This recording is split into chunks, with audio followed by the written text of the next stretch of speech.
Olá pessoal, sejam muito bem-vindos ao nosso podcast. Hoje vamos conversar sobre um tema muito importante que faz parte do nosso dia a dia e que gera muitos debates, que é a cultura. Eu sou o E Luiz. eu sou o Loki. Mais especificamente, vamos entender três conceitos fundamentais da cultura, que é o etnocentrismo, a aculturação e a apropriação cultural. Para começar, precisamos entender o que é cultura. Cultura é tudo aquilo que forma a identidade de um povo, ou seja, são seus costumes, tradições, crenças, modos de falar, de se vestir, de se alimentar, de se relacionar e etc. A cultura não é algo fixo, muito pelo contrário. A cultura está sempre se transformando e se adaptando com o tempo, devido ao contato entre diferentes grupos e aos acontecimentos históricos. E uma coisa é fundamental: não existe cultura superior ou inferior à outra. Existem culturas diferentes com histórias, contextos e costumes próprios. Agora iremos falar sobre o etnocentrismo. Ele ocorre quando uma pessoa ou grupo acredita que a sua própria cultura é a certa, a mais evoluída, e por conta disso passa a julgar as outras culturas como erradas, inferiores ou atrasadas. Foi essa visão que, por exemplo, levou os colonizadores europeus a tratarem povos indígenas e africanos como selvagens ou inferiores durante o período das colonizações. E o etnocentrismo, infelizmente, não ficou no passado. Ele aparece quando alguém ri de um sotaque diferente, quando despreza uma comida típica de outro povo, quando acha que a sua religião é a única verdadeira ou que só o seu modo de vida é correto. Então, combater o etnocentrismo é aprender a respeitar a diversidade e entender que cada cultura tem seu valor. Agora vamos falar sobre o segundo conceito, que é a aculturação.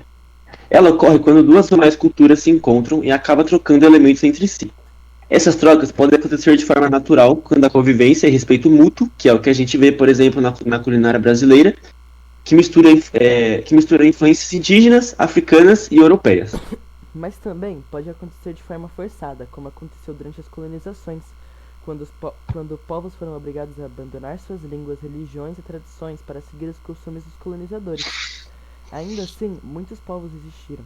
Um bom exemplo positivo de aculturação é o sincretismo religioso no Brasil, quando religiões africanas foram misturando elementos do catolicismo, criando práticas únicas como na Umbanda e no Candomblé.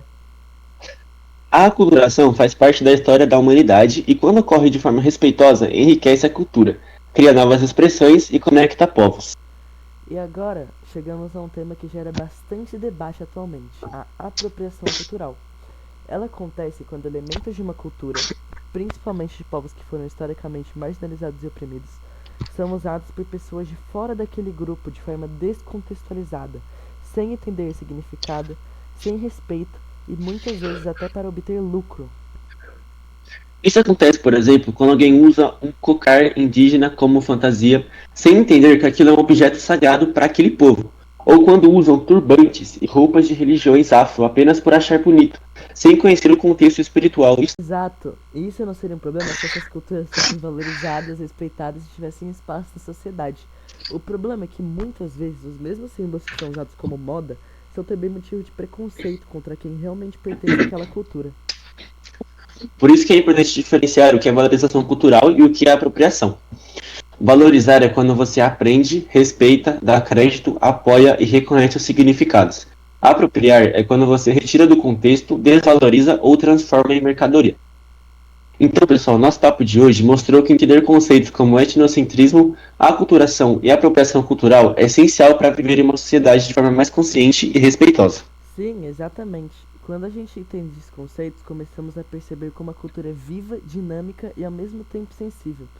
Nossa convivência em sociedade exige respeito às diferenças culturais.